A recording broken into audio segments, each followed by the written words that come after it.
నమస్తే welcome to VMR logics నేను మీ జ్యోతి ఈ రోజు క్లాస్ లో మనం famous awards like Padma awards కావచ్చు భారతరత్న అవార్డ్స్ కావచ్చు నేషనల్ స్పోర్ట్స్ అవార్డ్స్ జాతీయ క్రీడల పురస్కారాలు ఉంటాయి కదా అవి కావచ్చు and Raman Magsaysay awards recent గానే అనౌన్స్ చేశారు ఈ 4 అవార్డ్స్ కి సంబంధించి and also prestigious Nobel awards ఈ 5 అవార్డ్స్ కి సంబంధించి కంప్లీట్ ఇన్ఫర్మేషన్ చూద్దాం హిస్టారికల్ బ్యాక్గ్రౌండ్ చూడాలి ఈ 5 అవార్డ్స్ ఇంపార్టెంట్ కదా సో వీటికి సంబంధించిన హిస్టారికల్ బ్యాక్గ్రౌండ్ చూడాలి అలాగే ఈ సంవత్సరంలో ఎవరెవరికి అవార్డ్స్ వచ్చాయి ఏ రంగాల్లో వచ్చాయి అనేది చూసుకోవాలి ఓకే అందుకంటే ముందు మన విఎంఆర్ లాజిక్స్ లో కరెంట్ అఫైర్స్ అనేవి మంత్లీ వైజ్ కంపైలేషన్ ఇవ్వడం జరిగింది కదా ఆల్రెడీ చాలా మంచి రెస్పాన్స్ వచ్చిందండి thank you so much for that so ఇంకా ఎవరైనా ఈ కోర్స్ అవైలబుల్ గా చేసుకోకపోతే ఒక్కసారి మన యాప్ ఓపెన్ చేసి విజిట్ చేయండి ఖచ్చితంగా మీ అందరికీ కూడా మీ ఎగ్జామినేషన్ లో మీ రివిజన్ టైం అనేది తగ్గుతుందనేసి మేము ఎక్స్పెక్ట్ చేస్తున్నాం ఓకే ఇవి మన విఎంఆర్ లాజిక్స్ యొక్క ఆన్లైన్ అండ్ ఆఫ్లైన్ నంబర్స్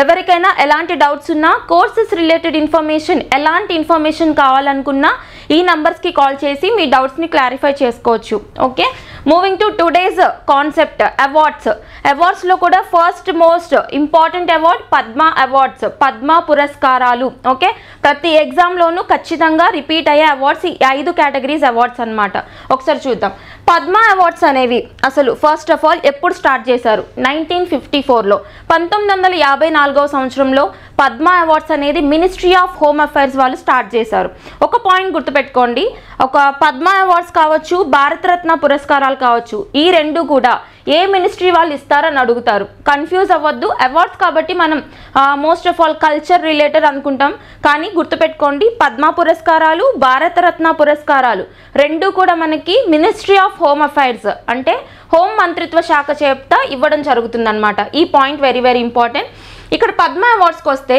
మనకి స్టార్టింగ్ అసలు ఇనిషియేట్ అయింది ఎప్పుడు అంటే మనకి 1954 సంవత్సరంలో మినిస్ట్రీ ఆఫ్ హోమ్ అఫైర్స్ వాళ్ళ ద్వారా ఇనిషియేట్ చేయడం జరిగింది ఓకే అయితే ఇది ఎన్ని కేటగిరీస్లో ఇస్తారంటే మనకందరికీ తెలుసు 3 కేటగిరీస్లో ఇస్తారు అవేంటి అంటే ఒకటి పద్మ విభూషణ్ హైయెస్ట్ పద్మ విభూషణ్ తర్వాత పద్మభూషణ్ నెక్స్ట్ పద్మశ్రీ అవార్డ్స్ 3 కేటగిరీస్లో ఇస్తారు కదా అండ్ ఇక్కడ స్టేట్మెంట్స్ వైజ్ కొన్ని స్టేట్మెంట్స్ గుర్తుపెట్టుకోండి ఇండియాలోనే భారతదేశంలోనే అతిపెద్ద పౌర పురస్కారం అంటే భారతరత్న వస్తుంది అర్థమైందా highest civilian honour in India అంటే Bharat Ratna and second highest civilian honour in India అంటే పద్మవిభూషణ్ వస్తుంది second highest civilian honour in India okay భారతదేశంలో 2వ అతిపెద్ద పౌర పురస్కారం పద్మవిభూషణ్ వస్తుంది ఈ 2 పాయింట్స్ క్లియర్ కదా అండ్ ఇక్కడ ఇంకొక పాయింట్ భారతదేశంలోనే అత్యున్నత మిలిటరీ పురస్కారం the highest military award in India అంటే పరమవీర్ చక్ర వస్తుంది ఈ మూడిటికి డిఫరెన్స్ చూసుకోండి స్టేట్మెంట్స్ వైజ్ అడిగితే ఇబ్బంది పడతారు మళ్ళీ ఓకే సో ఇక్కడ మనకి పద్మ అవార్డ్స్కి సంబంధించి 1954లో స్టార్ట్ చేశారు కదా అండ్ ఇక్కడ ఎవ్రీ ఇయర్ రిపబ్లిక్ డే రోజున అంటే జనవరి 26 రిపబ్లిక్ డే రోజున అనౌన్స్ చేయడం జరుగుతుంది పద్మ అవార్డ్స్ అలాగే ప్రతి సంవత్సరానికి సంబంధించి లిమిట్ అడుగుతారు అంటే పద్మ అవార్డ్స్ ఒక సంవత్సరానికి గాను ఎంతమందికి ఇవ్వచ్చు అని అడుగుతారు గుర్తుపెట్టుకోండి 120 ఎంత 120 మందికి మించి పద్మ అవార్డ్స్ ఇవ్వకూడదు వీళ్ళల్లో మరణించిన వాళ్ళని తర్వాత ఫారినర్స్ని ఎక్స్క్లూడ్ చేయాలన్నమాట ఓకేనా ఈ 120 లిమిట్లో మరణించిన వాళ్ళు అంటే పోస్టమస్గా ఇచ్చిన వాళ్ళు తర్వాత ఫారినర్స్కి ఇస్తాం కదా ఇలా ఫారినర్స్ని పోస్టమస్గా అవార్డ్స్కి ఇచ్చే వాళ్ళని ఎక్స్క్లూడ్ చేయాలి ఈ పాయింట్ గుర్తుపెట్టుకోండి మ్యాక్సిమం వచ్చేసి 120 మెంబర్స్కి ఇవ్వచ్చు అయితే ఈ సంవత్సరానికి వద్దాం ఈ సంవత్సరానికి గాను పద్మ పురస్కారాలు మొత్తం ఎంతమందికి ఇచ్చారు అంటే 130 మందికి ఇవ్వడం జరిగింది 130 మెంబర్స్ టోటల్ 130 మెంబర్స్కి ఈ సంవత్సరానికి గాను పద్మ అవార్డ్స్ ఇవ్వడం జరిగింది ఓకే 2024 అవార్డ్స్ అందులో కేటగిరీస్ అడుగుతారు పద్మ విభూషణ్కి ఎంతమంది అంటే 5 ఓకే పద్మ విభూషణ్కి 5 అవార్డ్స్ వచ్చాయి పద్మభూషణ్ 17 అవార్డ్స్ వచ్చాయి ఇండియా వైజ్గా 17 అవార్డ్స్ వచ్చాయి నెక్స్ట్ వన్ పద్మశ్రీ అవార్డ్స్ వచ్చేసి మనకి 110 మందికి వచ్చాయి ఈ 3 కేటగిరీస్ గుర్తుపెట్టుకోండి తర్వాత ఇక్కడ very very important point women మహిళలకి ఎన్ని అవార్డ్స్ వచ్చాయి మొత్తం అన్ని కేటగిరీస్లోనూ మహిళలకి ఎన్ని అవార్డ్స్ వచ్చాయి అంటే 30 awards conferred for women according to Padma ఓకేనా. అండ్ నెక్స్ట్ వన్ 9 వచ్చేసి పోస్టమస్గా అవార్డు ఇవ్వడం జరిగింది. పోస్టమస్ అంటే ఏంటి, ఈ వర్డ్ టర్మినాలజీస్ చూడండి. పోస్టమస్ అని మనం ఎక్కడ పిలిచినా కానీ మరణించిన వాళ్ళు ఉంటారు కదా, వాళ్ళకి ఇచ్చే వాటిని పోస్టమస్ అని పిలుస్తారు. కాబట్టి ఇక్కడ మరణించిన వాళ్ళకి 9 మందికి ఇవ్వడం జరిగింది అవార్డ్స్. సో 130 అవార్డ్స్లో కేటగిరీ చూడండి. 5 వచ్చేసి పద్మ విభూషణ్, తర్వాత 17 వచ్చేసి పద్మభూషణ్, అండ్ 110 వచ్చి పద్మశ్రీ, 30 వచ్చి విమెన్ అవార్డీస్, 9 వచ్చి పోస్టమస్గా ఇచ్చారనమాట. ఈ క్లాసిఫికేషన్ చూడండి, very very important. Okay. And also ఇక్కడ కేటగిరీస్ వైజ్ చూసాం కదా, అందులో మీకు తక్కువగా ఉన్నాయి ఎక్కువ ఫోకస్ చేస్తారు. ఫర్ ఎగ్జాంపుల్ పద్మ విభూషణ్, పద్మభూషణ్ మొత్తం చూసుకోవాలన్నమాట అవార్డ్స్. ఓకే, చూద్దాం మనం. పద్మ విభూషణ్లో 5గురికి వచ్చింది కదా, ఏ రంగంలో వచ్చింది, వాళ్ళు ఏ రాష్ట్రానికి సంబంధించిన ఫేమస్ పర్సనాలిటీస్ చూడాలి. First of all miss Vyjayanthi Bala arts రంగానికి సంబంధించి, అంటే కళల రంగానికి సంబంధించి తమిళనాడు రాష్ట్రం. And next one Shri Konidela Chiranjeevi garu, మనకు తెలుసు కదా, famous film actress of Tollywood, ఆంధ్రప్రదేశ్కి సంబంధించిన person, arts. Next one Shri M Venkaiah Naidu, మన యొక్క former vice president Venkaiah Naidu garu ఉన్నారు కదా, ఆయనకి పబ్లిక్ అఫైర్స్లో వచ్చింది, ఆయన ఆంధ్రప్రదేశ్ రాష్ట్రానికి సంబంధించిన person. And next one Shri Bindeshwar Pathak, పోస్టమస్గా మరణించిన పర్సన్కి వచ్చిందనమాట, Shri Bindeshwar Pathak. So he help from social work, అంటే సోషల్ వర్క్ సంబంధించిన పర్సన్, సోషల్ వర్క్కి సంబంధించిన ఫీల్డ్లో ఇవ్వడం జరిగింది. అండ్ హీ హెల్ప్ ఫ్రమ్ బీహార్కి సంబంధించిన person. And miss Padma Subrahmanyam arts Tamil Nadu. గుర్తుపెట్టుకోండి, మనకి విమెన్ 2 ఉన్నారు, తర్వాత ఆంధ్రప్రదేశ్కి సంబంధించి 2 పర్సన్స్ ఉన్నారు. ఎక్కడ పద్మ విభూషణ్ అవార్డ్స్లో పోస్టమస్గా ఒకరికి అవార్డు ఇవ్వడం జరిగిందనమాట. ఈ పాయింట్స్ గుర్తుపెట్టుకోండి, very very important. And next one Padma Bhushan ఎన్నని చెప్పాం, 17 అవార్డ్స్ కదా, ఆ 17 కూడా చూడండి. Next miss M Fathima Beevi of public affairs పోస్టమస్గా ఇవ్వడం జరిగింది. నెక్స్ట్ శ్రీ హార్మోస్ జీ కామా, ఓకేనా, హెచ్ఎన్ కామా అని పిలుస్తారు, literature, education, journalism. Next Shri Mithun Chakraborty ఆర్ట్స్కి సంబంధించి. And Shri Sitaram Jindal, trade and industry, ఓకేనా, జిందల్ గ్రూప్కి సంబంధించిన person. Next Shri Yang Liu, ఈయన ఫారినర్, ట్రేడ్ అండ్ ఇండస్ట్రీకి సంబంధించిన పర్సన్, తైవాన్ దేశానికి సంబంధించిన పర్సన్. ఓకేనా, గుర్తుపెట్టుకోండి.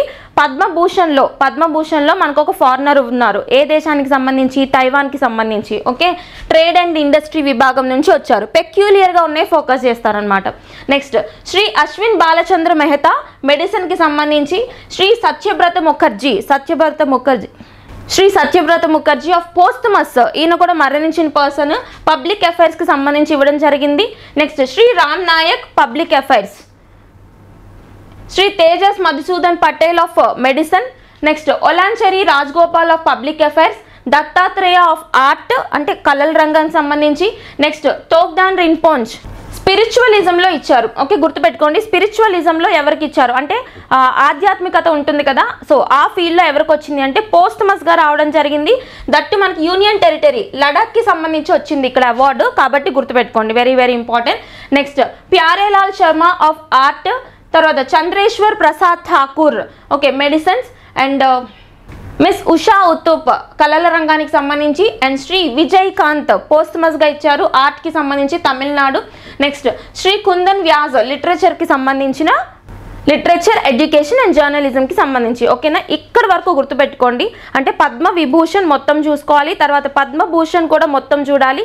అండ్ నెక్స్ట్ వన్ వచ్చేసి Padma Shri awards depends upon your exam అనమాట. అంటే మీరు రీజనల్ ఎగ్జామ్స్ రాశారనుకోండి, రీజనల్ ఎగ్జామ్స్ రాస్తే మీరు మేజర్గా ఆంధ్రప్రదేశ్, తెలంగాణకు సంబంధించి పద్మశ్రీ అవార్డ్స్ ఎవరికైనా వెళ్ళినాయా అని లిస్ట్ అవుట్ చేసుకుని ఫోకస్ చేయాలి. ఓకేనా, central exams main SSC CGL కావచ్చు, NTPC ఇలాంటి ఎగ్జామినేషన్స్లో మీకు మేజర్గా ఆర్ట్స్, లిటరేచర్, జర్నలిజం ఇట్లాంటి వాటికి సంబంధించి కేటగరైజ్ చేసి అడిగే ఛాన్స్ ఉంటుందన్నమాట. ఓకే, పద్మశ్రీ అవార్డ్స్ 110 ఉన్నాయి కాబట్టి ప్రతి అవార్డు, ప్రతి డిపార్ట్మెంట్ గుర్తుపెట్టుకోవడానికి టెన్షన్ పడొద్దు. ఒకసారి చూడండి, లిస్ట్ అంతా ఒకసారి చూడండి, జస్ట్ ఎలిమినేట్ చేసే విధంగా ఉంటే చాలు. అంటే ఎవరికి కాన్ఫర్ చేశారు ఈ సంవత్సరానికి సంబంధించి అని పేర్లు ఇచ్చే ఛాన్స్ ఉంటుంది అనమాట. ఎక్కువ అవార్డ్స్ కాబట్టి ఎక్కువ అవార్డ్స్ ఉన్నవి ఎక్కువ ఫోకస్ చేయొద్దు, తక్కువ అవార్డ్స్ ఉన్నాయి బాగా ఫోకస్ చేయండి. ఖచ్చితంగా అడిగే క్వశ్చన్స్ ఏదైతే మినిమం కంటెంట్ ఉంటుందో అక్కడ నుంచి క్వశ్చన్స్ అనేవి రైజ్ అవుతూ ఉంటాయి. ఓకే, అందుకని డీటెయిల్గా ఏ రంగానికి సంబంధించి ఉన్నారు, పోస్టమస్గా ఎంతమంది ఉన్నారు, ఫారినర్స్ ఎవరున్నారు, యూనియన్ టెరిటరీ నుంచి ఎవరున్నారు, విమెన్ ఎంతమంది ఉన్నారు, ఇట్లా చూడండి అవార్డ్స్. ఓకే, నెక్స్ట్ వన్ అవి పద్మ అవార్డ్స్కి సంబంధించి very very important concept. Next one Bharat Ratna awards మనం డిస్కస్ చేసాం కదా already. It is the highest civilian honour in India. భారతదేశంలోనే అత్యున్నత పౌర పురస్కారం. ఓకేనా? ఓకే, ఇది కూడా భారతరత్న అవార్డ్స్ కూడా ఏ మినిస్ట్రీ ఇస్తుంది? మినిస్ట్రీ ఆఫ్ హోమ్ అఫైర్స్ వాళ్ళు ఇస్తారు. ఈ point clear. And another same point ఏంటి అంటే ఈ భారతరత్న అవార్డ్స్ కూడా మనకి 1954లోనే స్టార్ట్ చేశారు. సేమ్ పద్మ అవార్డ్స్ ఎలా అయితే 1954లో స్టార్ట్ చేశారో అలాగే భారతరత్న కూడా 1954లోనే స్టార్ట్ చేశారు. తర్వాత పోస్ట్మస్గా ఇవ్వడం ఉంటుంది కదా, అంటే మరణించిన వాళ్ళకి అవార్డ్స్ ఇవ్వడం. ఇది 1954 నుంచి ఉందా అని అడిగితే లేదు. ఓకే, స్టేట్మెంట్ గుర్తుపెట్టుకోండి. భారతరత్నకు సంబంధించి పోస్ట్మస్గా అవార్డ్స్ ఇవ్వడం స్టార్టింగ్ 1954 నుంచి ఉంది అన్నారు అంటే రాంగ్ స్టేట్మెంట్. ఎందుకంటే మరణించిన వాళ్ళకి భారతరత్న అవార్డ్స్ అనేవి 1966 నుంచి మాత్రమే స్టార్ట్ చేశారు. అర్థమైందా? 1966 నుంచి మాత్రమే స్టార్ట్ చేశారు. ఈ పాయింట్ క్లియర్. నెక్స్ట్ ఇనీషియల్గా ఫస్ట్ టైం భారతరత్న అందుకున్న వాళ్ళు ఎవరు అని అడుగుతారు. గుర్తుపెట్టుకోండి, the first Bharat Ratna was awarded to okay Sarvepalli Radhakrishnan, next sir C V Raman, okay next Chakravarti Rajagopalachari. Okay, ఎప్పుడు 1954లో ఇనిషియేట్ చేశారు కదా, ఆ ఇయర్లో ఎవరెవరికి వెళ్ళింది 3 పర్సన్స్ గుర్తుపెట్టుకోండి. సో 4 ఆప్షన్స్ ఇచ్చి ఎలిమినేట్ చేయమని అడగొచ్చు. And next one Sachin Tendulkar is the first sports person and the youngest Bharat Ratna award recipient. ఇక్కడ అన్నీ కూడా మనం పెక్యులర్ పాయింట్స్ ఫోకస్ చేయాలి. అంటే ఫస్ట్ ఉమెన్ ఎవరు, ఓకే తర్వాత ఫస్ట్ స్పోర్ట్స్ పర్సన్ ఎవరు, ఇట్లా అనమాట. మనకి స్పోర్ట్స్ పర్సన్స్లో ఫస్ట్ భారతరత్న వచ్చింది ఎవరికి అంటే సచిన్ టెండూల్కర్ గారికి వచ్చింది. అలాగే ఆయన పేరు మీద ఉన్న ఇంకొక రికార్డ్ ఏంటి అంటే Sachin Tendulkar is the youngest person to receive the Bharat Ratna award అనమాట. ఓకే, ఈ పాయింట్స్ చూడండి. అండ్ నెక్స్ట్ వన్ వచ్చేసి విమెన్కి సంబంధించి ఫోకస్ చేయాలి. మనకి ఇక్కడ విమెన్కి సంబంధించి first women to receive Bharat Ratna award అంటే శ్రీమతి ఇందిరాగాంధీ గారు. ఓకేనా?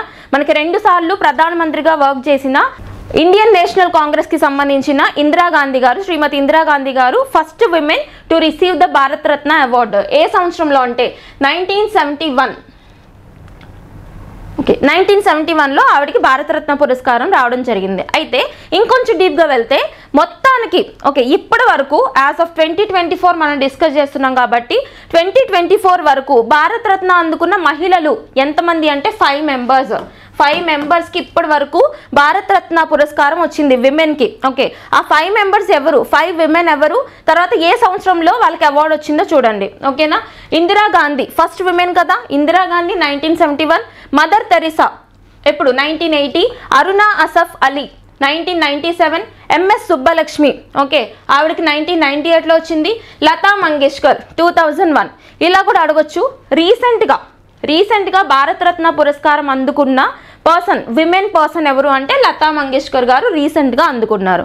తర్వాత ఇంకెలా అడగొచ్చు అంటే మనకి how many singers secured with the Bharat Ratna award in women category అని కూడా అడగొచ్చు. ఎంతమంది ఉన్నారు విమెన్ కేటగిరీలో సింగర్స్? మనకి ఎంఎస్ సుబ్బలక్ష్మి గారు ఉన్నారు కదా, కర్ణాటిక్ మ్యూజిక్ ఫేమస్. ఈ యొక్క భక్తి సాంగ్స్ ఏవైతే ఉంటాయో అవన్నీ ఎక్కువగా పాడుతుంటారు. తర్వాత లతా మంగేష్కర్ గారు కూడా సింగరే కదా. So 2 singers secured in women category till 2024. ఓకేనా? ఇట్లా కేటగరైజ్ చేసుకుని చదువుకోండి. Very very important Bharat Ratna awards. అయితే and very very important point, ఇప్పుడు 2024 సంవత్సరానికి గాను 2024 సంవత్సరానికి గాను భారతరత్న అవార్డ్స్ ఎంతమందికి ఇచ్చారు? మొత్తం 5గురికి ఇచ్చారు. ఓకే, మొత్తం 5గురికి ఇచ్చారు. సో ఇక్కడ ఒక ఇంపార్టెంట్ పాయింట్ చూడండి. భారతరత్న పురస్కారాలు ఒక సంవత్సరానికి గాను ఎంతమందికి ఇవ్వచ్చు అని అడుగుతారు. 3గురికి మాత్రమే ఇవ్వాలి. ఓకే,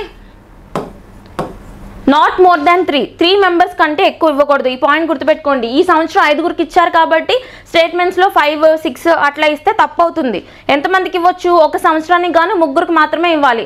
ఆ రూల్ని వైలేట్ చేసి ఇచ్చారనమాట. కాబట్టి వెరీ వెరీ ఇంపార్టెంట్. ఎంతమందికి ఇచ్చారు ఈ సంవత్సరం? 5గురికి ఇచ్చారు 2024 సంవత్సరానికి సంబంధించి. ఆ 5గురు ఎవరో చూడండి సరిపోతుంది. కర్పూరి ఠాకూర్ బీహార్కి సంబంధించిన ఫార్మర్ చీఫ్ మినిస్టర్ అనమాట. ఓకే, కర్పూరి ఠాకూర్ గారు పోస్ట్మస్గా ఇచ్చారు, మరణించాక ఇచ్చారు. నెక్స్ట్ లాల్ కృష్ణ అద్వానీ, ఎల్కే అద్వానీ గారికి ఇచ్చారు. ఈయనెవరు? Former deputy prime minister. మనకి ఎన్డీఏ అలయన్స్కి సంబంధించి ఫేమస్ పర్సనాలిటీ, బీజేపీకి సంబంధించి. Next PV Narasimha Rao, very famous personality PV Narasimha Rao garu. ఈయన చేసిన రీఫార్మ్స్ వల్లనే మన యొక్క ఎకనామిక్ సిస్టమ్ అనేది ఇప్పుడు ఇంత సక్సెస్ఫుల్గా ఉండడానికి రీజన్ మనకి రావ్ సింగ్ మోడల్ అని చెప్పేసి ఎకనామిక్ రీఫార్మ్స్లో చదువుకుంటాం. 1991 ఆర్థిక సంస్కరణలు అది చేసిన మెయిన్ బిహైండ్ మైండ్ ఎవరిది అంటే పివి నరసింహారావు గారిది. అప్పట్లో ఉన్న 1991 పీరియడ్లో మన ప్రైమ్ మినిస్టర్ ప్రధానమంత్రి ఓకే ఆయనకి ఇచ్చారు. తర్వాత చౌదరి చరణ్ సింగ్ గారు ఈయన కూడా former prime minister and also chief minister of Uttar Pradesh. ఏ రాష్ట్రానికి సంబంధించిన చీఫ్ మినిస్టర్ అంటే ఉత్తరప్రదేశ్ రాష్ట్రానికి సంబంధించిన చీఫ్ మినిస్టర్, తర్వాత ప్రైమ్ మినిస్టర్ అయ్యారు. Next MS Swaminathan, very very important person, father of green revolution in India. భారతదేశంలో హరిత విప్లవ పితామహుడు ఎవరంటే ఎంఎస్ స్వామినాథన్ గారు. ఓకే మనకి తెలుసు మనకి ఫుడ్ ఇన్సెక్యూరిటీ అనేది ఎక్కువగా ఉంది ప్రీవియస్ 1960s ఆ పీరియడ్లో. అంటే ఆహార భద్రత లోపించింది, అందరికీ కూడా ఫుడ్ తినడానికి అవైలబుల్గా లేదనమాట. అప్పుడు మనం ఎక్కువగా ఇంపోర్ట్స్ మీద ఆధారపడే వాళ్ళం, అంటే బయట నుంచి తెచ్చుకుని ఫుడ్ గ్రెయిన్స్ తినడానికి ఆధారపడే వాళ్ళం. అలా చేయడం వల్ల ఏమవుతుంది, ప్రతి ఒక్కరు ఇంపోర్ట్ కాస్ట్ భరించగలరా అంటే లేదు. అలాంటప్పుడు ప్రజలందరూ కూడా ఆకలితో సఫర్ అవుతున్న టైంలో గ్రీన్ రెవల్యూషన్ అని, హరిత విప్లవం అని చెప్పేసి మెక్సికో నుంచి ఒక కాన్సెప్ట్ తీసుకొచ్చారు. ఎవరు? ఎంఎస్ స్వామినాథన్. ఓకే మన్కంబు స్వామినాథన్ అని పిలుస్తారు. ఎంఎస్ స్వామినాథన్ గారు, ఈయన తమిళనాడుకు చెందిన person, very very important person, గుర్తుపెట్టుకోండి. Father of green revolution in India అంటే ఎంఎస్ స్వామినాథన్. ఓవరాల్గా ప్రపంచవ్యాప్తంగా ఫాదర్ ఆఫ్ గ్రీన్ రెవల్యూషన్ అంటే ఎవరి పేరు చెప్పాలి? Norman Borlaug. Norman Borlaug.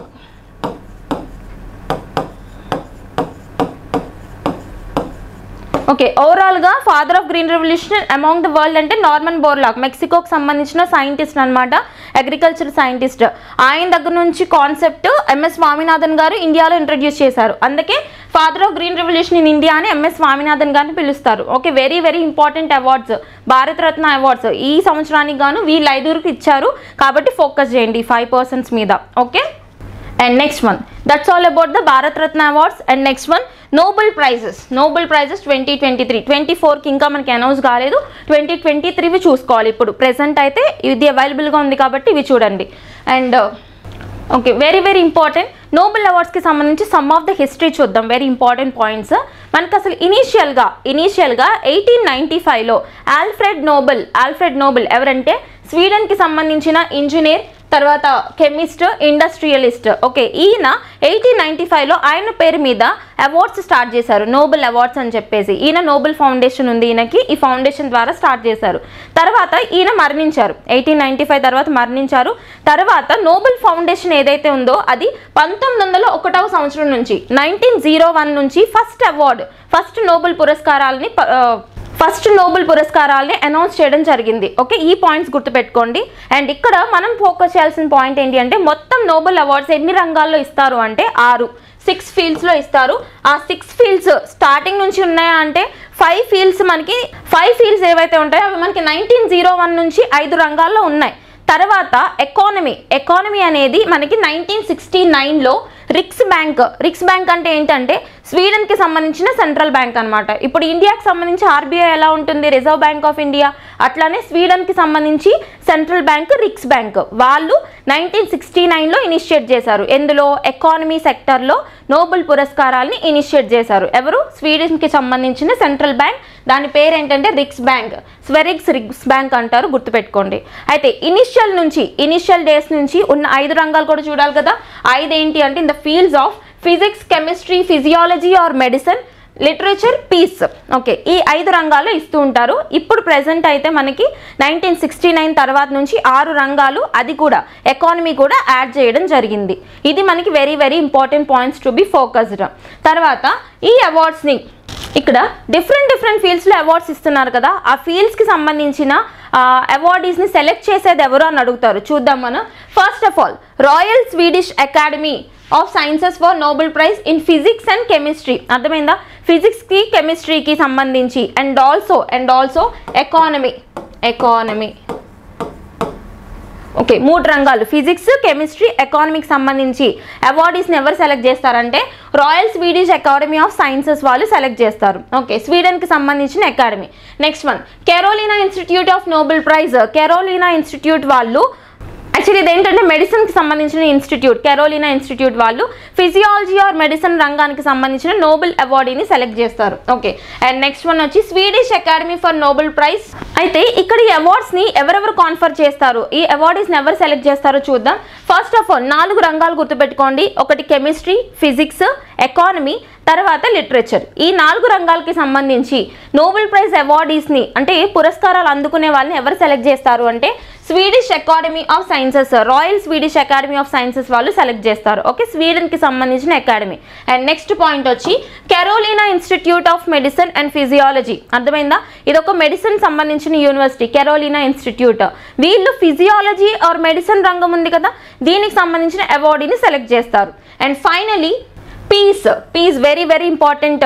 Nobel శాంతి పురస్కారానికి సంబంధించిన పురస్కార గ్రహీతల్ని ఎవరు సెలెక్ట్ చేస్తారు, ఓకే, ఎవరు ఎన్నుకుంటారు అంటే వెరీ ఇంపార్టెంట్, నార్వేజియన్ పార్లమెంట్, నార్వేకి సంబంధించిన పార్లమెంట్ వాళ్ళు ఎన్నుకుంటారు. ఈ పాయింట్స్ గుర్తుపెట్టుకోండి, very very important points related to the Nobel awards historical background. Okay, and so ఈ సంవత్సరానికి సంబంధించి మన 2023 సంవత్సరానికి సంబంధించి మనం డిసెంబర్లో చూసాం కదా అవార్డ్స్, మళ్ళీ చూస్తాము. అవి వచ్చే వరకు మనకి ఇవే అప్డేట్ అనమాట.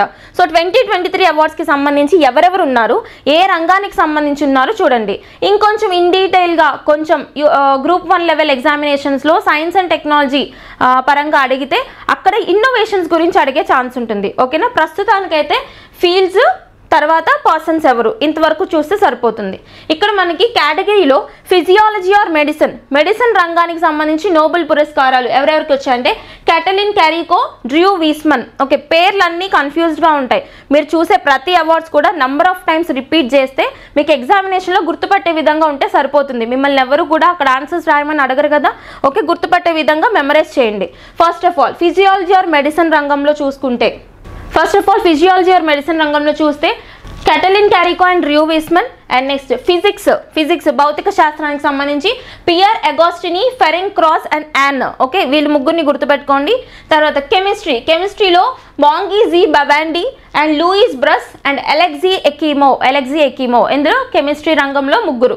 నెక్స్ట్ లిటరేచర్ అంటే సాహిత్య రంగానికి సంబంధించి జాన్ ఫోజే. నెక్స్ట్ పీస్ శాంతి పురస్కారం, ఎక్కువగా అడిగే క్వశ్చన్స్ పీస్ పురస్కారానికి సంబంధించి నార్గిస్ మొహమ్మది వెరీ వెరీ ఇంపార్టెంట్. ఒకసారి కాంట్రిబ్యూషన్ కూడా చూద్దాం. For her fight against the oppression of women in Iran and her fight to promote human rights and freedom for all. Iran దేశంలో విమెన్కి సంబంధించి విమెన్కి సంబంధించి అణచివేత ఏదైతే ఉంటుందో వాళ్ళపైన జరిగే అకృత్యాలకు సంబంధించి పోరాటం చేసిన ఒక మహిళ, ఇరాన్కి సంబంధించిన మహిళ, ఇరాన్లో విమెన్కి తరపున పోరాటం చేసిన మహిళ నర్గీస్ మొహమ్మదీకి నోబెల్ పురస్కారం, శాంతి పురస్కారం అనేది 2023 సంవత్సరానికి సంబంధించి రావడం జరిగింది. Okay, very important.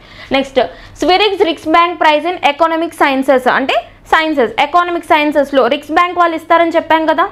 యాక్చువల్లీ ఇక్కడ ఒక పాయింట్ గుర్తుపెట్టుకోండి, ఈ యొక్క రిక్స్ బ్యాంక్ వాళ్ళు సెలెక్ట్ చేస్తారు, but through Swedish academy award అనేది ఇవ్వడం జరుగుతుందన్నమాట. ఓకేనా, యాక్చువల్లీ ఇక్కడ ఒక పాయింట్ గుర్తుపెట్టుకోండి, బోత్ రిక్స్ బ్యాంక్ ఏదైతే ఉందో Riksbank and along with Swedish academy కలిసి ఎకానమీ రంగంలో అవార్డు ఇవ్వడం జరుగుతుంది. ఓకే, సో ఇక్కడ ఎకానమీకి సంబంధించి క్లాడియా గోల్డిన్కి అవార్డు రావడం జరిగింది. Okay, very very important. Nobel పురస్కారాలు 2023 సంవత్సరానికి సంబంధించి ఎవరెవరికి వచ్చింది, బ్యాక్గ్రౌండ్ ఏంటో చూడండి సరిపోతుంది. Clear. Next national sports awards, జాతీయ క్రీడా పురస్కారాలు వెరీ వెరీ ఇంపార్టెంట్. 2024 సంవత్సరంలో రిలీజ్ అయ్యాయి, ఇప్పుడు రిపబ్లిక్ డే టైంలో కాబట్టి. సో అంటే ఇవి మనకి 2023 సంబంధించి పర్సన్స్ ఎవరైతే స్పోర్ట్స్కి సంబంధించి ఫేమస్ కాంట్రిబ్యూషన్ చేశారో వాళ్ళందరికీ సంబంధించిన అవార్డ్స్ అనమాట. అంటే మనం ఎట్లా చూడాలి, 2023-24 నేషనల్ స్పోర్ట్స్ అవార్డ్స్ అని చదువుకోవాలి. ఓకే, చూద్దాం. ఇందులో బ్యాక్గ్రౌండ్ ఇన్ఫర్మేషన్ చూద్దాం. ఫస్ట్ ఆఫ్ ఆల్ అసలు నేషనల్ స్పోర్ట్స్ అవార్డ్స్ అనేవి ఓకేనా మనకి 6 కేటగిరీస్లో ఇస్తారు. అవేంటో కూడా చూడండి. నేషనల్ స్పోర్ట్స్ అవార్డ్స్ అనేది ఫస్ట్ టైం ఏ సంవత్సరం నుంచి స్టార్ట్ చేశారంటే 1956-57 నుంచి స్టార్ట్ చేశారు. ఓకే, ఈ ఇయర్ గుర్తుపెట్టుకోండి. భారతరత్న అండ్ పద్మ పురస్కారాలు ఎప్పుడు 1954 నుంచి స్టార్ట్ చేశారు. అండ్ నోబెల్ అవార్డ్స్ ఎప్పటి నుంచి, ఫస్ట్ అవార్డు ఎప్పుడు ఇచ్చారు 1901 నుంచి నోబెల్ ఇచ్చారు. తర్వాత ఇక్కడ నేషనల్ స్పోర్ట్స్ అవార్డ్స్ జాతీయ క్రీడా పురస్కారాలు 1956-57 నుంచి స్టార్ట్ చేయడం జరిగింది. అయితే ఇక్కడ మనం 6 కేటగిరీస్ అని చెప్పాం కదా, ఆ 6 కేటగిరీస్లో ఫస్ట్ కేటగిరీ ఏది అవార్డ్స్ స్టార్ట్ చేసింది అంటే మౌలానా అబుల్ కలాం ఆజాద్ మాకా ట్రోఫీ అంటారు. మాకా ట్రోఫీ అంటే ఏంటంటే ఇది నేషనల్ స్పోర్ట్స్ అవార్డ్స్ కిందకు వస్తుంది. Ministry of youth affairs select చేస్తూ ఉంటారు, గుర్తుపెట్టుకోండి. మనకి Padma and Bharat Ratna ministry of home affairs. National sports awards వచ్చి ministry of youth affairs and sports, ministry of youth affairs and sports ministry వాళ్ళు ఈ అవార్డ్స్ అనేవి ప్రదానం చేయడం జరుగుతుంది. Very very important. అండ్ ఇక్కడ మనం ఇనిషియల్గా చూసుకుందాం, ఫస్ట్ నుంచి ఆ 6 కేటగిరీస్ ఎప్పుడెప్పుడు ఏ సంవత్సరంలో స్టార్ట్ అవుతూ వచ్చినాయో చూద్దాం. ఫస్ట్ వచ్చి ఇనీషియల్గా 1957లో మౌలానా అబుల్ కలాం ఆజాద్ మాకా ట్రోఫీ స్టార్ట్ చేశారు. ఓకే, అయితే ఎవరి మౌలానా అబుల్ కలాం ఆజాద్ మనకు తెలుసు కదా, ఇండియాకి సంబంధించి freedom fighter and also our first education minister Maulana Abul Kalam Azad గారి పేరు మీద ఒక ట్రోఫీ స్టార్ట్ చేశారు స్పోర్ట్స్ అవార్డ్స్ కింద. తర్వాత అర్జున అవార్డ్ అనేది 1961 నుంచి ఇస్తున్నారు. అర్జున అవార్డ్ ఒక. నెక్స్ట్ ద్రోణాచార్య అవార్డ్ ఇన్స్టిట్యూటెడ్ ఇన్ 1985 1985 నుంచి ద్రోణాచార్య అవార్డు ఇస్తున్నారు. ద్రోణాచార్య అవార్డు అనేది కోచెస్కి ఇస్తారు. ఓకే, కోచెస్కి ఇచ్చే అవార్డు అనమాట. Next major Dhyan Chand Khel Ratna award were ఇన్స్టిట్యూటెడ్ in 1991 and 1992. Very important award to be focused. Dhyan Chand Khel Ratna award ఖచ్చితంగా అడుగుతారు, లిమిటెడ్ మెంబర్స్లో ఇస్తారు కాబట్టి very important. Next Dhyan Chand award గుర్తుపెట్టుకోండి, ధ్యాన్ చంద్ ఖేల్ రత్న వేరు, ధ్యాన్ చంద్ అవార్డు వేరు, రెండు కన్ఫ్యూజ్ అవ్వద్దు. ఇది వచ్చేసి 2002 నుంచి ఇనిషియేట్ చేశారు. తర్వాత ఫైనల్లీ రాష్ట్రీయ ఖేల్ ప్రోత్సాహన్ పురస్కార్ ఇది వచ్చేసి 2009 నుంచి ఇనిషియేట్ చేశారు. ఇదేంటి అంటే పబ్లిక్ అండ్ ప్రైవేట్ ఆర్గనైజేషన్స్ ఏవైతే స్పోర్ట్స్కి సంబంధించి కాంట్రిబ్యూట్ చేస్తాయో వాటికి సంబంధించి ఇస్తారు, ఆర్గనైజేషన్స్కి ఇస్తారు, బోత్ పబ్లిక్ ప్రైవేట్ సెక్టర్ కూడా. ఏది రాష్ట్రీయ ఖేల్ ప్రోత్సాహన్ పురస్కార్. ఓకే, ఇవి ఇయర్స్ కొంచెం డీటెయిల్గా కొంచెం ఇన్డెప్త్గా అడిగే ఎగ్జామినేషన్స్లో స్టేట్మెంట్స్ వైజ్ అడిగితే ఇయర్స్ కూడా అడిగే ఛాన్స్ ఉంటుంది. మొత్తం 6 టైప్స్ ఆఫ్ అవార్డ్స్ ఇస్తూ ఉంటారు ministry of youth affairs and sports.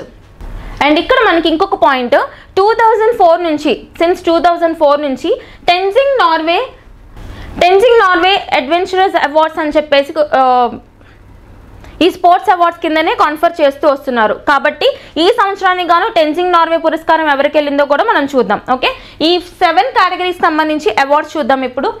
ఇందులో ఫస్ట్ ఆఫ్ ఆల్ లిమిటెడ్గా ఉన్న పర్సన్స్ ఫోకస్ చేయండి. ఇక్కడ మన first category very very important, major Dhyan Chand Khel Ratna award or Rajiv Gandhi Khel Ratna award 2023. ప్రీవియస్గా రాజీవ్ గాంధీ ఖేల్ రత్న అవార్డ్ పేరుండే, సో దాన్ని మేజర్ ధ్యాన్ చంద్ ఖేల్ రత్న అవార్డ్ అనేసి చేంజ్ చేయడం జరిగింది. కాబట్టి 2 పేర్లు గుర్తుపెట్టుకోండి, వెరీ వెరీ ఇంపార్టెంట్. అందులో అవార్డ్ అమౌంట్ వచ్చేసి 25 lakhs. ఈ కాంట్రిబ్యూషన్స్ చూసుకోండి, 3 అవార్డ్స్కి సంబంధించి కాంట్రిబ్యూషన్స్ వెరీ వెరీ ఇంపార్టెంట్. ఇక్కడ ధ్యాన్ చంద్ ఖేల్ రత్న అవార్డ్ 25 lakhs ఇస్తారు కాంట్రిబ్యూషన్ అవార్డ్ అమౌంట్. అండ్ ఎవరెవరికి వచ్చింది అంటే ఈ సంవత్సరానికి గాను ఎవరెవరికి వచ్చింది అంటే రంకిరెడ్డి సాత్విక్ సాయిరాజ్, నెక్స్ట్ వన్ చిరాగ్ చంద్రశేఖర్ శెట్టి. ఇక్కడ మనకి బ్యాడ్మింటన్ డబుల్స్ ఉంటుంది కదా, బ్యాడ్మింటన్లో డబుల్స్ ఉంటుంది, అందులో కీ టీమ్ అనమాట వీళ్ళిద్దరు కూడా కీ ప్లేయర్స్. బ్యాడ్మింటన్ డబుల్స్కి సంబంధించి మ్యాక్సిమం వీళ్ళిద్దరూ డబుల్స్గా ఆడిన ప్రతి బ్యాడ్మింటన్ టోర్నీని వీళ్ళే గెలిచారు. ఓకే, అందుకు గాను వీళ్ళిద్దరికి ధ్యాన్ చంద్ ఖేల్ రత్న పురస్కారం ఇవ్వడం జరిగింది. మనకి సాత్విక్ అండ్ చిరాగ్ శెట్టి పేరు అని పిలుస్తుంటారు, వెరీ ఫేమస్ బ్యాడ్మింటన్కి సంబంధించిన క్రీడాకారులు. ఓకేనా. And next one Dronacharya award for life time category and Dronacharya award for regular category. Okay, రెండు కూడా కోచెస్కి ఇచ్చే అవార్డ్స్ అనమాట. Dronacharya award for life time category and regular category. దానికి సంబంధించి మొత్తం 4 పర్సన్స్కి ఇచ్చారు. అందులోనూ ప్రైజ్ అమౌంట్ వచ్చి 15 lakhs. ఎందులో మనకి లైఫ్ టైమ్ కేటగిరీకి 15 lakhs ఉంటుంది, రెగ్యులర్ కేటగిరీకి 10 lakhs ఉంటుంది. డిఫరెన్స్ చూసుకోండి సరిపోతుంది. రెండు కూడా కోచెస్కి ఇచ్చే అవార్డ్స్ అనమాట. పేర్లు చూద్దాం ఒకసారి. లైఫ్ టైమ్ కేటగిరీలో రాజ్ సింగ్ రెజ్లింగ్కి సంబంధించి, నెక్స్ట్ జస్కిరత్ సింగ్ గోల్ఫ్కి సంబంధించి గోల్ఫ్ క్రీడాకారుడు, నెక్స్ట్ భాస్కరన్ కబడ్డీకి సంబంధించి, నెక్స్ట్ జయంత్ కుమార్ టేబుల్ టెన్నిస్కి సంబంధించి. ఇలా కూడా అడగొచ్చు, క్రీడలు ఇచ్చి వీళ్ళకి సంబంధించిన పర్సన్స్ ఎవరు అని అడగొచ్చు, లేదు అంటే పర్సన్స్ ఇచ్చి వీళ్ళకి సంబంధించిన క్రీడలు ఏంటి అని అడగొచ్చు, లేదంటే పర్సన్స్ ఇచ్చి ఏ కేటగిరీలో వీళ్ళకి స్పోర్ట్స్ అవార్డు వచ్చింది అని అడగొచ్చు, ఎలా అయినా అడగొచ్చు అనమాట. ఓకే, అండ్ నెక్స్ట్ వన్ వచ్చేసి రెగ్యులర్ కేటగిరీలో ద్రోణాచార్య అవార్డ్స్ ఎవరెవరికి వెళ్ళాయి అంటే మొత్తం 5 పర్సన్స్కి ఇచ్చారు. 10 lakhs అనేది ప్రైజ్ మనీ ఉంటుంది. అందులో 5% చూడండి, లలిత్ కుమార్ వచ్చి wrestling, next R B Ramesh chess, para athletics అంటే మనకు తెలుసు కదా, దివ్యాంగులు ఉంటారు పీడబ్ల్యూడీస్కి సంబంధించి పారా అని చెప్తాం మనం. నెక్స్ట్ మహావీర్ ప్రసాద్ సైని, హాకీకి సంబంధించి మహావీర్ ప్రసాద్. నెక్స్ట్ శివేంద్ర సింగ్. నెక్స్ట్ గణేష్ ప్రభాకర్ మల్లకంబ అంటే మనకి కేరళకి సంబంధించిన ఒక స్పోర్ట్ అనమాట, చూడండి సరిపోతుంది. సో మల్లకంబ అంటే మనకి కొంచెం రెజ్లింగ్ లానే ఉంటుంది, కాకపోతే మన యొక్క ట్రెడిషనల్ పద్ధతుల్లో దానికి సంబంధించిన రూల్స్ అన్నీ ఉంటాయన్నమాట. మల్లకంబ పర్సన్ ఎవరు, గణేష్ ప్రభాకర్, పేరు గుర్తుపెట్టుకోండి, very very important. Okay, Mallakhamba sport వచ్చింది కాబట్టి ఇంపార్టెంట్. ఇట్లా పెక్యులర్గా ఉన్నవి అడిగే ఛాన్స్ ఉంటుంది. అండ్ ఇక్కడ పారా అథ్లెటిక్స్ ఉన్నారు కదా, సో ఇక్కడ కూడా ఫోకస్ చేయండి. రమేష్, చెస్కి సంబంధించిన రమేష్ మనకి ద్రోణాచార్య అవార్డ్ ఫర్ రెగ్యులర్ కేటగిరీలో రావడం జరిగింది. ఓకే, వీళ్ళు 5%, ఇక్కడ 4%, ఇక్కడ 2%, అలా కూడా చదువుకోండి. Next very very important, Arjuna awards మొత్తం మనకి 26 మెంబర్స్కి అర్జున అవార్డ్స్ రావడం జరిగింది. పర్సన్ ఎవరు ఏ క్రీడకి సంబంధించిన వాళ్ళు చూడండి, మనం ఎలిమినేట్ చేసే విధంగా ఉండాలి. మనం ఆల్రెడీ డిస్కస్ చేసాం కదా, పద్మశ్రీ, ఇక్కడ అర్జున అవార్డ్స్, ఎక్కువ మోర్ నెంబర్ ఆఫ్ అవార్డీస్ ఉంటారు కాబట్టి ఒకసారి ప్రతి ఒక్క లిస్టింగ్ని చూసుకుంటే ఎలిమినేట్ చేసుకోవచ్చు. ఫస్ట్ ఆఫ్ ఆల్ సో ఒక్కసారి అర్జున అవార్డ్స్కి సంబంధించి ఏ పర్సన్ ఎవరు, వాళ్ళకి సంబంధించిన స్పోర్ట్ ఏంటి అని ఐడెంటిఫై చేయడానికి ట్రై చేయండి. ఓకే, ఐడెంటిఫై చేయడానికి ట్రై చేయండి, సరిపోతుంది. ఓకేనా. నెక్స్ట్ అందులోని స్పోర్ట్స్ అవార్డ్స్లోని మాకా ట్రోఫీ అని చెప్పాను కదా, మౌలానా అబుల్ కలాం ఆజాద్ ట్రోఫీ, ఇనిషియల్ డేస్లో స్టార్ట్ చేసిన ట్రోఫీ 1957 పీరియడ్లో స్టార్ట్ చేసింది. దానికి సంబంధించి ఏ యూనివర్సిటీస్కి ఈ సంవత్సరానికి గాను అవార్డు వచ్చింది అంటే Guru Nanak Dev university of Amritsar winner. Okay, అంటే ఫస్ట్ కేటగిరీలో వచ్చింది. గురునానక్ దేవ్ యూనివర్సిటీ అమృత్సర్ అంటే ఎక్కడుంది, Punjab. Next lovely professional university, మనం వింటాం కదా ఎల్పియు పంజాబ్ అని చెప్పేసి, అండ్ ఇది వచ్చేసి first runner up. Next Kurukshetra university ఇది మనకి సెకండ్ రన్నర్ అప్ అనమాట. ఈ 3 యూనివర్సిటీస్ మాకా ట్రోఫీని గెలుచుకున్నాయి. ఓకే, యూనివర్సిటీస్ గుర్తుపెట్టుకోండి. 4 ఆప్షన్స్ ఇచ్చి ఇందులో లేని యూనివర్సిటీ అడగొచ్చు, అలా కూడా అడిగే ఛాన్స్ ఉంటుంది. అండ్ నెక్స్ట్ ఇక్కడ అండ్ ఇంకొక కేటగిరీ చెప్పాను కదా, రాష్ట్రీయ ఖేల్ ప్రోత్సాహన్ పురస్కార్ అని చెప్పేసి మనకి. సో దానికి సంబంధించి నేనేం చెప్పాను, ప్రైవేట్ అండ్ పబ్లిక్ ఆర్గనైజేషన్స్కి ఇవ్వచ్చు అని చెప్పాను. అందులో ఎవరికి ఇచ్చారో చూద్దాం మనం. Identification and nurturing of, so ఇక్కడ ఒక యూనివర్సిటీకి వచ్చింది, తర్వాత ఒక మైనింగ్ కార్పొరేషన్కి వచ్చింది. చూద్దాం వచ్చింది ఏంటంటే Jain deemed to be university బెంగళూరుకి సంబంధించిన Jain deemed university. Next Odisha mining corporate లిమిటెడ్కి రాష్ట్రీయ ఖేల్ ప్రోత్సాహన్ పురస్కార్ 2023 ఈ రెండిటికి రావడం జరిగింది. ఓకే, కంపారిటివ్గా చూసుకోండి సరిపోతుంది. ఫస్ట్ ఆఫ్ ఆల్ మనకి మేజర్ ధ్యాన్ చంద్ ఖేల్ రత్న ఇద్దరికి వచ్చింది. తర్వాత వచ్చేసి Dronacharya award in lifetime category 4కి, Dronacharya award in regular category వచ్చేసి 5కి వచ్చింది. అర్జున అవార్డ్స్ వచ్చి మొత్తం 26 మెంబర్స్కి వచ్చింది. తర్వాత చూసుకుంటే మాకా ట్రోఫీ 3కి ఇవ్వడం జరిగింది. ఫైనల్లీ రాష్ట్రీయ ఖేల్ ప్రోత్సాహన్ పురస్కార్ 2కి ఇవ్వడం జరిగింది. ఓకే, పర్సన్స్ క్రీడలు ఇంపార్టెంట్, ఇక్కడైతే ఆర్గనైజేషన్స్, ఇక్కడైతే యూనివర్సిటీస్.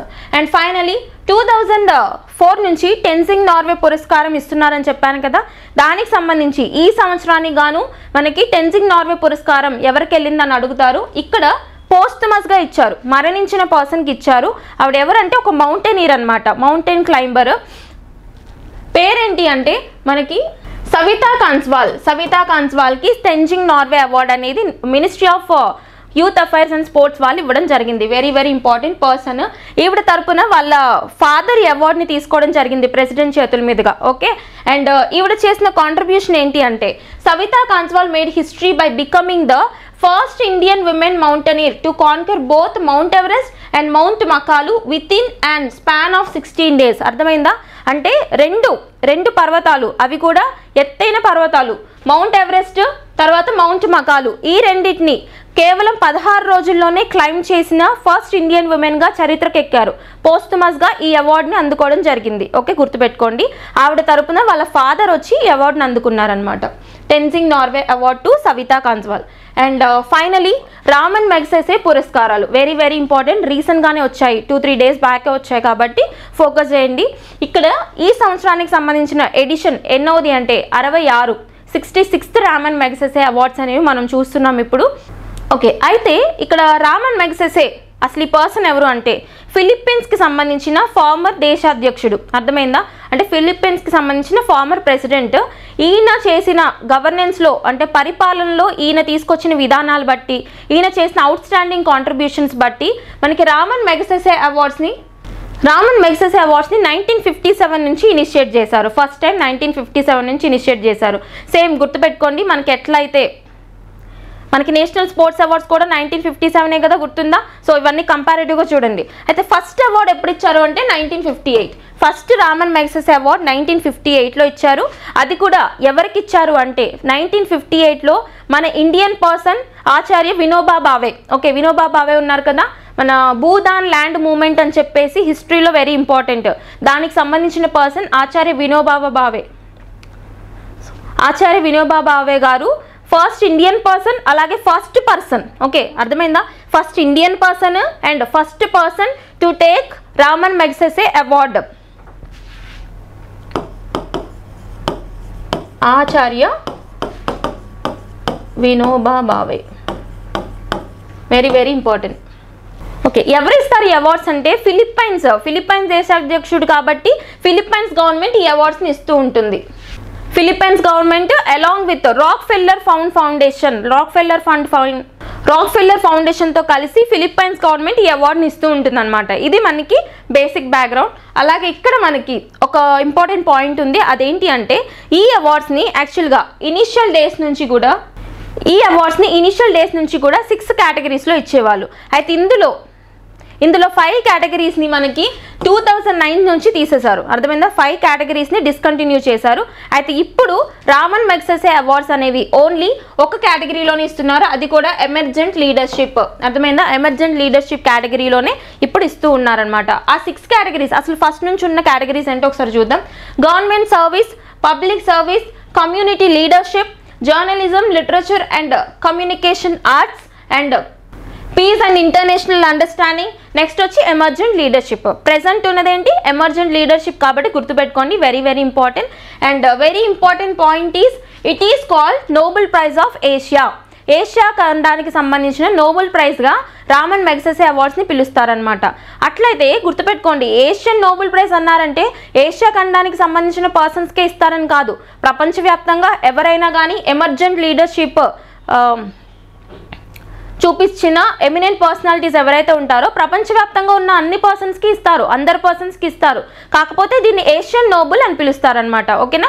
నోబెల్ అవార్డ్తో కంపేర్ చేసి పిలుస్తారు రామన్ మెగ్సెసే అవార్డ్స్ని. అండ్ ఇక్కడ విమెన్కి సంబంధించి చూసుకోవాలి కదా, ఇంపార్టెంట్ అవార్డ్ కాబట్టి విమెన్కి సంబంధించి చూద్దాం. First women, so first Indian women, first భారతదేశ మహిళ. ఇక్కడ మదర్ తెరిసా గారికి ఫస్ట్ అవార్డు రావడం జరిగింది. ఎప్పుడు? 1962లో.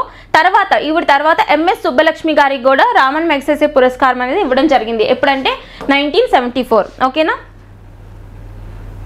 గుర్తుపెట్టుకోండి. మనం ఆల్రెడీ చూసాం కదా, Vinoba Bhave was the first person and also the first Indian to be conferred with the Raman Magsaysay award. ఎప్పుడు? 1958లో ఎప్పుడైతే ఫస్ట్ పురస్కారం ఇచ్చారో అది అప్పుడే వినోబా భావే గారికి ఇవ్వడం జరిగింది, 1958. Okay, very important points. And ఈ సంవత్సరానికి గాను రామన్ మెగ్సెసే పురస్కారాలు మనకి 4 పర్సన్స్కి ఒక ఆర్గనైజేషన్కి ఇచ్చారు. అర్థమైందా? 4+1 అని చెప్పాలి. 4 పర్సన్స్కి ఇచ్చారు, ఒక ఆర్గనైజేషన్కి ఇచ్చారు. ఆ 4 పర్సన్స్ ఎవరు, వాళ్ళు ఏ దేశానికి సంబంధించిన వాళ్ళో చూడండి. ఓకే, ఇక్కడ గుయెన్ టీ ఫియాంగ్ వియత్నాంకి సంబంధించిన పర్సన్. నెక్స్ట్ వన్ కర్మా ఫున్జో భూటాన్కి సంబంధించిన పర్సన్. నెక్స్ట్ మియాజాకి హయో జపాన్కి సంబంధించిన పర్సన్. తర్వాత ఇంకో పర్సన్ ఫర్వీజా ఫర్హాన్ ఈవిడ ఇండోనేషియాకి సంబంధించిన పర్సన్. ఓకే, వీళ్ళు 4 పర్సన్స్కి మనకి రామన్ మెగ్సెసే అవార్డ్ 2024 ఇవ్వడం జరిగింది. ఇక్కడ ఒక ఆర్గనైజేషన్ పేరు చెప్పాను కదా, ఆర్గనైజేషన్ ఏంటి అంటే రూరల్ డాక్టర్స్ మూవ్మెంట్ థాయిలాండ్కి సంబంధించిన రూరల్ డాక్టర్స్ మూవ్మెంట్కి ఇక్కడ రామన్ మెగ్సెసే అవార్డు అనేది ఇన్స్టిట్యూషనల్ కేటగిరీలో రావడం జరిగింది. మొత్తం రామన్ మెగ్సెసే అవార్డ్స్ ఎన్ని అంటే 5, ఈ సంవత్సరం ఇచ్చింది 5. అందులో కూడా 4 పర్సన్స్ ఉన్నారు, 1 ఆర్గనైజేషనల్ మూవ్మెంట్ ఉందన్నమాట. ఈ పాయింట్స్ గుర్తుపెట్టుకోండి సరిపోతుంది. అండ్ వెరీ ఇంపార్టెంట్ పాయింట్, ఈ సంవత్సరానికి గాను ఒక్క ఇండియన్కి కూడా రామన్ మెగ్సెసే పురస్కారం రాలేదు. ఓకే, ఈ పాయింట్ గుర్తుపెట్టుకోండి. అయితే లాస్ట్ ఇయర్ 2023లో రవి కన్నన్ గారికి లాస్ట్ ఇయర్లో రవి కన్నన్ గారికి రామన్ మెగ్సెసే పురస్కారం వచ్చింది 2023లో. ఓకేనా? That's all about the most important awards to be covered for any examination. Okay, ఖచ్చితంగా ప్రతి ఒక్క అవార్డ్ని డీటెయిల్గా చూడండి. పద్మశ్రీ అవార్డ్స్, అర్జున అవార్డ్స్ మీరు గుర్తుపట్టే విధంగా ఉంటే సరిపోతుంది. ఎక్కువ కంటెంట్ ఉంటుంది కాబట్టి అవార్డీస్ ఎవరు, ఏ ఫీల్డ్కి సంబంధించిన వాళ్ళు చూడండి. ఓకే, అర్జున అవార్డ్స్ అయితే అవార్డీస్ ఎవరు, ఏ క్రీడకి సంబంధించిన వాళ్ళు. ఓకే, ఎలిమినేట్ చేసే విధంగా ఉంటే సరిపోతుంది. మిగతావన్నీ కూడా మినిమల్ కంటెంట్ ఉన్నవన్నీ కూడా కొంచెం డీటెయిల్గానే చదువుకోవాలన్నమాట. హిస్టారికల్ బ్యాక్గ్రౌండ్ చూడాలి, అన్ని కంపారిటివ్గా చూసుకుంటే ఈజీగా అయిపోతుంది. Clear? So keep learning. Thank you.